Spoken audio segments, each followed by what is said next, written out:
తెలంగాణ రాష్ట్రంలో ఈరోజు కోటి ఆశలతోని కాంగ్రెస్ పార్టీని అధికారంలోకి తేవడానికి కీలక పాత్ర వహించినటువంటి నిరుద్యోగులు మళ్ళీ కూడా అదే రకమైనటువంటి సమస్యలలో ఇరుక్కోవడం జరుగుతా ఉంది. ఏదైతే ఆశలతో మేము గ్రూప్ 1 గానీ, గ్రూప్ 2 గానీ, గ్రూప్ 3 గానీ ఆ పోస్టులను పెంచి విద్యార్థులకి న్యాయం జరుగుతది. బీఆర్ఎస్ పార్టీలో ఏదైతే అన్యాయం జరిగిందో దానిని పూడ్చేటువంటి ప్రయత్నం ఖచ్చితంగా కాంగ్రెస్ పార్టీ చేస్తదని మేము నమ్మినాం. ఇంకా గూడా నమ్ముతూనే ఉన్నాం.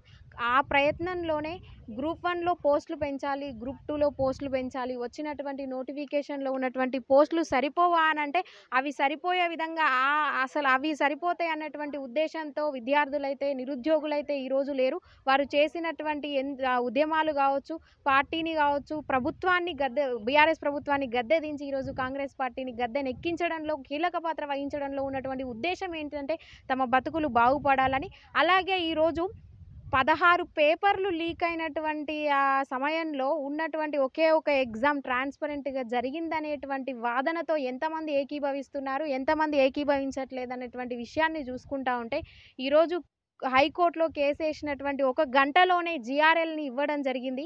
ఆ జీఆర్ఎల్ ఇవ్వడం వల్ల ఏదైతే ఉందో ఈరోజు టీఎస్‌పీఎస్సీ గట్టి కౌంటర్‌తో ముందుకొచ్చింది. ఎవరైతే తక్కువ మార్కులొచ్చినటువంటి విద్యార్థులున్నారో వాళ్ళు మాత్రమే గ్రూప్ 4 మీద పిటిషన్ ఏషిర్రు అనేటువంటి అభియోగాన్ని వాళ్ళు లేవనెత్తదీస్తున్నారు. దానికి మా సమాధానం ఏంటిదంటే మాకు ఇంకా ఎలాంటి మార్కులు తెలవక ముందుకే, ఎలాంటి ర్యాంకు తెలవక ముందుకే మేము కేసేసిన గంటకు వాళ్ళు జీఆర్ఎల్ విడుదల జేయడం జరిగింది. అది వాళ్ళు దృష్టిలో పెట్టుకోవాల్సినటువంటి విషయం. ఇంకా ఆ చిన్న లాజిక్ విషయం ఏంటిదంటే ఈడ ప్రజాప్రతినిధులు గావచ్చు, రాజకీయ నాయకులు గావచ్చు, ఈరోజు ప్రభుత్వంలో ఉన్నటువంటి, అధికారంలో ఉన్నటువంటి పార్టీలు గావచ్చు, ప్రతిపక్షంలో ఉన్నటువంటి వాళ్ళు ఆలోచించాల్సినటువంటి విషయం ఏంటిదంటే 16 పేపర్లు లీక్ అయినటువంటి టీఎస్‌పీఎస్సీలో ఒక్క పేపర్ లీక్ గాదు. అది ఒక్క ఎగ్జామ్ మాత్రమే ట్రాన్స్‌పరెంట్‌గా జరిగింది అని అనడానికి దాన్ని ఎట్లా నమ్మాలి? ఇంకా వాళ్ళిచ్చినటువంటి సిట్టు దర్యాప్తులో తేలింది లేదు. వాళ్ళిచ్చినట్టు ఏ రిపోర్ట్ గూడా ఇంకా రాకముందుకే ఇందులో ట్రాన్స్‌పరెంట్‌గా జరిగింది అని జెప్పి ఒకప్పుడు పేరుతో సహా చెప్తాం. ఇప్పుడున్నటువంటి ఎమ్మెల్సీ బల్మూరి వెంకట్ గారు ఎలక్షన్స్ జరగక ముందుకు గ్రూప్ 4 మీద కేసులేయండి. మీరు దగ్గరలో ఉన్నటువంటి పోలీస్ స్టేషన్‌లకెళ్ళండి. మీరు అక్కడ ఎఫ్ఐఆర్ ఫైల్ చేయండి. ఖచ్చితంగా మీకు న్యాయం జరుగుతది. అది ఎట్లా అంటే గ్రూప్ 1 బేసిస్ మీదనే ఓఎంఆర్ షీట్స్ ఎక్కువొచ్చినాయి. థంబ్ ఇంప్రెషన్ తీసుకున్నారు గానీ బయోమెట్రిక్ తీసుకోలేదు. ఇది ఎట్లా అనేసి దాదాపు 24 నిమిషాలు మాట్లాడినటువంటి వీడియో గూడా మా దగ్గరుంది. అప్పుడు అట్లా మాట్లాడి మరి ఇప్పుడెందుకు సపోర్ట్ జేయట్లేదు? ఇప్పుడు మేమేదో కాంగ్రెస్ పార్టీకి వ్యతిరేకంగా మాట్లాడుతున్నామని అనుకోవద్దు. ఎందుకంటే కాంగ్రెస్ పార్టీని గద్దెనెక్కించడానికి దాదాపు 6 నెలల సమయాన్ని మేము వృధా చేసుకొని మా భవిష్యత్తు కోసం, పార్టీ కోసం పనిజేసినాం. గ్రూప్ 4 కేసు గావచ్చు, ఈరోజు గురుకులాలలో ఉన్నటువంటి రిలింక్విష్‌మెంట్ కేసు గావచ్చు, ఇదంతా గూడా క్వెషన్‌ల కేసు గావచ్చు, మొత్తం హైకోర్టులో నడుస్తా ఉంది. వాళ్ళు వాయిదాల మీద వాయిదాలేస్తున్నారు. అడ్వకేట్ జనరల్ గారు గూడా దీనిలో ఇన్వాల్వ్ అయితా ఉన్నారు. మరి ఇందులో న్యాయం ఉందా? లేదా? విద్యార్థులు 2 కోవలుగా ఆలోచించడం ఎందుకు లాజిక్‌గా ఆలోచిస్తలేదు? ఈరోజు మార్కులొచ్చినాయి, ఈరోజు మంచి ర్యాంకులొచ్చినాయి అనేటువంటి వాళ్ళ భవిష్యత్తును తీర్చిదిద్దుకుందామని అనుకుంటున్నారే తప్ప 16 పేపర్లు లీక్ అయినప్పుడు అదొక్క పేపర్ ఎందుకు లీక్ గాదు? మీకు లాస్ట్‌కు రిజల్ట్స్ వచ్చి మీకు డిస్ట్రిక్ట్ వైస్‌గా తీసినప్పుడు గూడా ర్యాంకులు తీసినప్పుడు గూడా జాబ్ వస్తదన్న నమ్మకం లేదు. ఇప్పుడేదో నమ్ముతున్నారు తప్పితే లాస్ట్ వరకు అది ఉంటదో, ఊడుతదో గూడా మనకు నమ్మకం లేనటువంటి విషయం. ఈ విషయం మీద ఆలోచించండి. ఈ 2 వాదనలలో ఏది నిజం? సిట్టు దర్యాప్తు ఎటుపోయింది? వాళ్ళిచ్చినటువంటి ఏ రిపోర్ట్ ఎందుకు రాలేదు? రాకముందుకే అది న్యాయంగానే జరిగిందని జెప్పి హైకోర్టులో వాళ్ళు కౌంటర్ దాఖలాలు చేయడం ఏంది? ఇది చేసినటువంటి కేసు ఇంకా కొలిక్కి రాకపోవడం ఏంది? దయచేసి ఆ విషయాన్ని ఆలోచించండి. అన్న మీరు ఈ విషయం మీద పూర్తిగా మీకున్నటువంటి నాలెడ్జే మేము చెప్పేది కాదు. ఇప్పటివరకు జరిగినటువంటి పేపర్‌లన్నీ లీక్ అయినాయి మీకు తెలుసు. 1, 2 సార్లు లీక్ అయింది.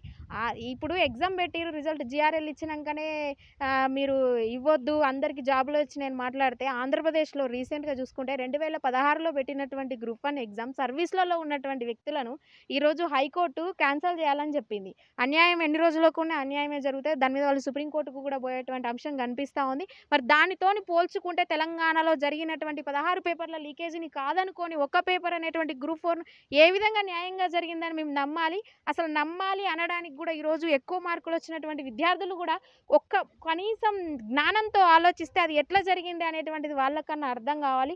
కేసేసినటువంటి గంటకు వాళ్ళు జీఆర్ఎల్ ఇవ్వడం ఏంది? ఎవరికో పుట్టిన బిడ్డలని వీళ్ళు తీసుకొచ్చి మా బిడ్డలని చెప్పి 2,00,000 ఉద్యోగాలలో ఈరోజు 30,000 భర్తీ చేసినామని చెప్పడం ఏంది? ఏదైనా గవర్నమెంటే పోరాటం ఎవరి మీదైనా పోరాటమే. మేము ఆ రోజు సపోర్ట్ చేసినాం. ఈరోజు ప్రశ్నిస్తా ఉన్నాం. న్యాయం జరిగితే సపోర్ట్ చేస్తాం. అన్యాయం జరిగితే ప్రశ్నిస్తా ఉన్నాం. దీని మీద ఎలాంటి వ్యతిరేకత గానీ, దీని మీద ఏ ప్రభుత్వానికి మేమేదో డబ్బులు తీసుకొని పనిచేసేటువంటి ఆలోచనలో లేము. కనీసం విద్యార్థుల భవిష్యత్తును దృష్టిలో ఉంచుకొని మాత్రమే మాట్లాడగలుగుతాను. అసలు ఈ గ్రూప్ 4 మీద ఈ 2 వాదనలలో మీరు దేనితో ఏకీభవిస్తున్నారు అనేది పెద్ద డౌట్ మాకు. మీ చెల్లె మాట్లాడినాక రెండు ఒకసారి. నా పేరు ఝాన్సీ. నేను PhD in biotechnology Osmania university. 2022లో సిడిపిఓ అండ్ ఈఓ నోటిఫికేషన్ వచ్చింది. 2023 జనవరి 3కు సిడిపిఓ, జనవరి 8కు ఈఓ జరిగింది ఎగ్జామ్స్. రిజల్ట్ ఫిబ్రవరిలో వచ్చింది అదే ఇయర్లో. ఇప్పటికే 15 మంత్స్ అవుతుంది. 1:1లో నేను ఉన్నాను. అయినా కూడా 15 మంత్స్ నుండి కూడా సిట్టు దర్యాప్తు అంటుంది. అది ఇవ్వట్లేదు. కోర్టులో కేసేసిండ్రు. ఈ జాబు రాని అభ్యర్థులు కేసేసిండ్రు. అది కూడా డిజాల్వ్ అయింది. అయినా కూడా ఇవ్వట్లేదు. ఇంతకు ముందు ఉన్నటువంటి బీఆర్ఎస్ ప్రభుత్వ నిర్లక్ష్యం వల్ల ఎన్నో లక్షల మంది విద్యార్థులు అన్యాయం అయిపోయారు. వాళ్ళ జీవితాలు నాశనం అయిపోయినాయి. ఇప్పటికీ 10 సంవత్సరాల నుండి కూడా యూనివర్సిటీలో ఉన్నా కూడా సెట్ కాకపోవడం, 10 సంవత్సరాల నుండి ఒక తరమే విద్యార్థులకు ఉద్యోగాలు వేయకుండా నాశనం అయిపోయింది. అలాంటిది ఇప్పుడు ఏసీ కూడా జరిగిన తర్వాత 2 ఇయర్స్ జరిగిన తర్వాత కూడా రిజల్ట్స్ పెండింగ్‌లో ఉండడం ఈ ప్రభుత్వానికి సిగ్గుచేటు. ఎందుకంటే మేము కాంగ్రెస్ ప్రభుత్వం అయినా ఇస్తదేమో అని మేము ఆశతోటి ఉన్నాం. అయినా కూడా ప్రభుత్వం వచ్చి కూడా 4, 5 నెలలు అయింది కూడా దీన్ని పట్టించుకోకపోవడం ఎంత నిర్లక్ష్యంగా వహిస్తున్నారంటే, అసలు కాంగ్రెస్ ప్రభుత్వం ఇప్పటికైనా మేము టీఎస్పీఎస్సీకి ఒక 20 సార్లు పోయినాం. చైర్మన్‌ను కూడా కలిసినాం. కలిస్తే ఏమంటున్నారు? అది పెండింగ్‌లో ఉంది. సిట్టు దర్యాప్తులో ఉంది. అది ఇది అని చెప్తున్నారు. మరి దాన్ని తీయడానికి ఇంకా ఎన్ని ఇయర్స్? సిట్ ఏసి 2 ఇయర్స్ అవుతుంది. 2 ఇయర్స్ నుండి సిట్టు పని చేయట్లేదా? వాళ్ళకి సాలరీస్ రావట్లేదా? వాళ్ళకి సాలరీస్ వస్తున్నాయి. వాళ్ళ పిల్లల్ని అబ్రాడ్‌లో చదివిస్తున్నారు. వాళ్ళు మేము తినడానికి తిండికి లేకుండా కూడా ఈ లైబ్రరీలో డైలీ ఒక 15 అవర్స్ కష్టపడి కూర్చుంటున్నాం. హెల్త్ బాగాలేకపోయినా, ఇంట్లో డబ్బులు పంపియకపోయినా, పార్ట్ టైమ్ జాబ్ చేసుకొని, చదువుకొని ఒక ఉద్యోగం కొట్టాలన్న ఆశతోటి మీ మీ పిల్లల్ని కూడా మీరు ఇట్లనే ఉంటే మీకు తెలిసేది ఆ బాధ. సో, ఇప్పుడు నేను రేవంత్ అన్నకి ఏం రిక్వెస్ట్ చేస్తున్నా అంటే, మీరు ఫస్ట్ ఈ ఎడ్యుకేషన్ పైన ఒక విద్యాశాఖ మంత్రిని మీరు ప్రొవైడ్ చేయండి. మీ దగ్గర పెట్టుకోవడం కాదు శాఖల్ని. మీ దగ్గర ఉంచుకోవడం కాదు. మీరు ఒక్క శాఖకే వర్త్‌ఫుల్‌గా చేయలేకపోతున్నారు. అలాంటిది ఒక 4, 5 శాఖలను మీ దగ్గర పెట్టుకొని ఏం చూస్తారు? ఇప్పటి వరకు ప్రొవైడ్ చేయలేదు. అసలు ఇండియాలో ఏ ఎడ్యుకేషన్‌కి ప్రియారిటీ లేని రాష్ట్రము అది ఒక వ్యర్థంగానే ఉంటది. ఒక చెత్తగానే ఉంటది ఆ రాష్ట్రం. ఎవరైతే ఎడ్యుకేషన్‌కి ఫస్ట్ ప్రియారిటీ గోస్ టు ఎడ్యుకేషన్‌కి ఇస్తారో ఆ రాష్ట్రం చాలా డెవలప్‌మెంట్ ఉంటది. మీకన్నా తెలుసుకోండి. మీరు మా అంతగా ఒక ఒక పీహెచ్‌డీ ఒక డిగ్రీ చదివిన వాళ్ళు కూడా ఫెయిల్ అయిన వాళ్ళు కూడా ఒక మంత్రులుగా చేస్తున్నారు. వాళ్ళకేమొస్తది? వాళ్ళు మంచి ఎడ్యుకేషన్‌లో ఉంటే ఎడ్యుకేషన్ పాలసీస్ పెడతారు. అలాంటి వ్యక్తిని మీరు పెట్టండి. ఫస్ట్ మీరు ఎడ్యుకేషన్ ఈ ఎలక్షన్స్, ఎంపీ ఎలక్షన్స్ ఉన్నాయి, అవి ఇవి ఉన్నాయి హడావుడి చేస్తున్నారు. మీరు రాష్ట్రానికి మంచి ఎడ్యుకేషన్ ఇయ్యనప్పుడు మీరు ఎందుకుండి ఆ చైర్‌లో కూర్చుని వేస్ట్ కదా! ఆ చైర్‌కి అర్థమేముంది? అరే భాయ్ నేను చెప్తున్నా మీరు ఫస్ట్ వెంటనే మీరు కూడా ఎంపీ ఎలక్షన్‌లో ఓడిపోతారు చూడండి. ఎందుకంటే ఎడ్యుకేషన్‌కి మీరు ఫస్ట్ ప్రియారిటీ ఇయ్యట్లేదు. విద్యార్థులు మేము వచ్చి ఒక 10 ఇయర్స్ అయితుంది. మీ పిల్లలైతే ఇట్లనే అన్నం తినకుండా, ఆకలికి లేకుండా, హెల్త్ బాగాలేకుండా ఉంటే మీరు ఓకేనా? నువ్వే ఎన్నో స్పీచ్‌లలో ఇచ్చినావు రేవంత్ అన్న. మరి నీకు తెలియదా? ఎంత ఆవేశపడుతున్నారు పిల్లలు, ఎంత అదిగున్నారు. ఇప్పటికి ఉద్యోగాలు ఇచ్చి కూడా నువ్వు నోటిఫికేషన్ ఇచ్చి కూడా 2, 3 ఇయర్స్ అయితుంది రిజల్ట్ ఇవ్వట్లేదు. మీరు మాట్లాడండి. సిట్టు దర్యాప్తు అది క్లోజ్ చేయండి. ఏముందో చూడండి.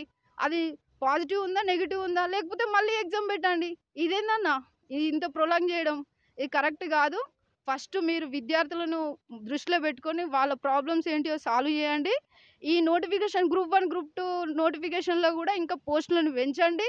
చాలా 40 లక్షల మందికి మీరు అందులో కొంత వేల మందికన్నా మీరు సహాయం చేసినట్టు ఉంటది. ఓకే. రైట్.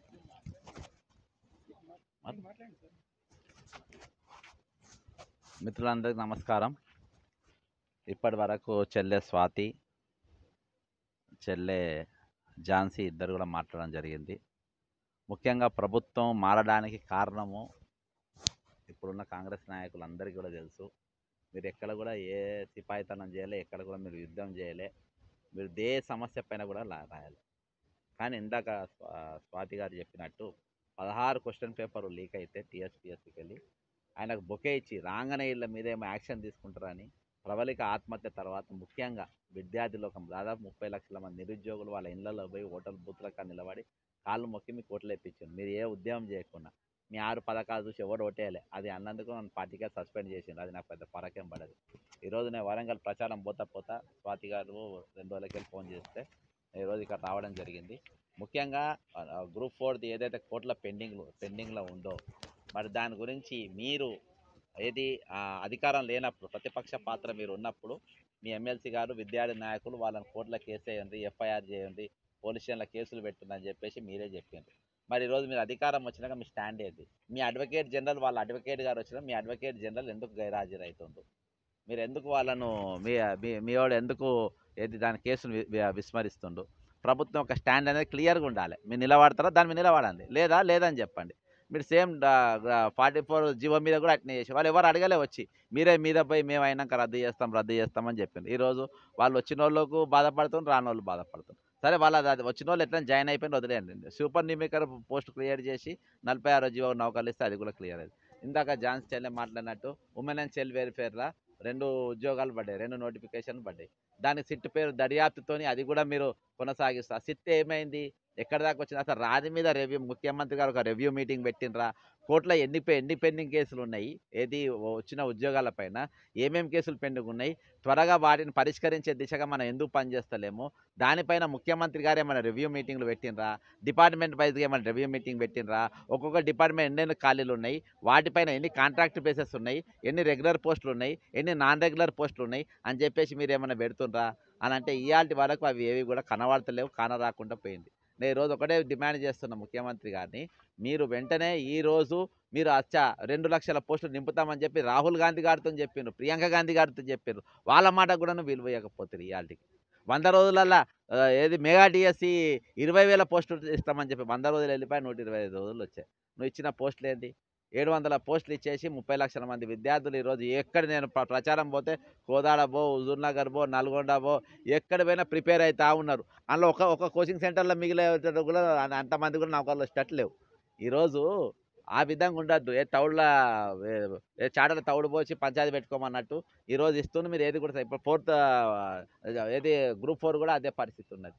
కాబట్టి నేను ప్రభుత్వాన్ని నేను డిమాండ్ చేస్తుంది ఏంటంటే, మీరు ఇప్పుడు మీరు ప్రచారంలో చెప్తున్నారు కదా ఎలక్షన్ కోడ్ అని మీరు అంటున్నారు, ప్రచారంలో చెప్తున్నారు కదా మేము ఈ అధికారం ఎన్నికలు అయిపోగానే అమ్మ తోడు నేను రైతు రుణమాఫీ చేస్తానంటున్నారు కదా, అట్లనే ఇప్పుడు కూడా అన్న రాదండ్రి.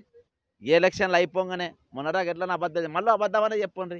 మేము రాగానే రేపు 5,000 పోస్టు మేము గ్రూప్ 2 గ్రూప్ 3 మళ్ళీ మేము పోస్ట్ అనౌన్స్ చేస్తామని చెప్పండి. గ్రూప్ 1 కలిపి చెప్పండి. 2 లక్షల పోస్టు మరి ఏ విధంగా నింపుతారని చెప్పండి. మీరు జాబ్ క్యాలెండర్ ఏది ఇవాళ మీరు 100 రోజుల్లో కూడా ఇవాళ వరకు ఇవ్వాలి. కాబట్టి ప్రభుత్వం వెంటనే కోర్టులో ఉన్న ప్రతి ఇష్యూ పైన మీరు ఒక రివ్యూ మీటింగ్ పెట్టండి. అవి పరిష్కరించే పిల్లలు వాళ్ళు ఎట్లా కోట్ల చుట్టూ వాళ్ళు తిండి తినాలన్నా, చదువుకోవాలన్నా, లేకుంటే పార్ట్ టైం జాబ్ చేసుకోవాలన్నా, కోట్ల చుట్టూ తిరగాలన్నా, కోట్ల చుట్టూ ఎన్ని ఖర్చులు అయితేనో మేము కేసులు వేసినాం, మీరు కేసులు వేసినారు, ఎన్నెన్ని అవుతాయో అందరికీ తెలుసు. కాబట్టి అవి వాళ్ళ కోర్టు దాని చుట్టూ తిరిగే పరిస్థితి వాళ్ళది కాదు, ఆ వయసు వాళ్ళది కాదు, ఆ కొట్టాడ వాళ్ళది కాదు. వాళ్ళ దేశానికి వెన్నుముక్క అసంటోళ్ళు. వాళ్ళు ఎగ్జామ్కు వాళ్ళు ప్రిపేర్ అవుతున్నప్పుడు వాళ్ళకి అటువంటి వాతావరణం కల్పించాలి. కాంట్రాక్ట్ వ్యవస్థ అనేది కాంట్రాక్ట్ నౌకర్లని మొత్తం తీసేయాలి. నీకు ఎవడే బాబు ఇప్పుడు కేసీఆర్ అంటోడు చేసిండు, ఏది రిటైర్మెంట్ ఏజ్ పెంచిండు, మనం ఎందుకు దాన్ని తగ్గియకూడదు? 50ని మళ్ళీ తగ్గిను. ఎవరికి నౌకరు చేయాలని ఎవరు షోక్ లేదు. ఎవరికి ఏదైతే పెంచిండో 2 ఏళ్ళు అది నువ్వు తగ్గిస్తే మళ్ళీ కొన్ని లక్షల నౌకర్లు వస్తాయి, చాలామంది విద్యార్థి నౌకర్లు వస్తాయి. రానోళ్ళు వాళ్ళ వాళ్ళు చూసుకుంటారు. కాబట్టి ముఖ్యమంత్రి గారు వివేకంతో మీరు ఆలోచించాలని కోరుకుంటున్నా. సత్వరం ఈ సమస్యలన్నీ పరిష్కరించాలని కోరుకుంటూ సెలవు తీసుకుంటున్నా. అమరవీరులకు జోహార్లు. జై తెలంగాణ.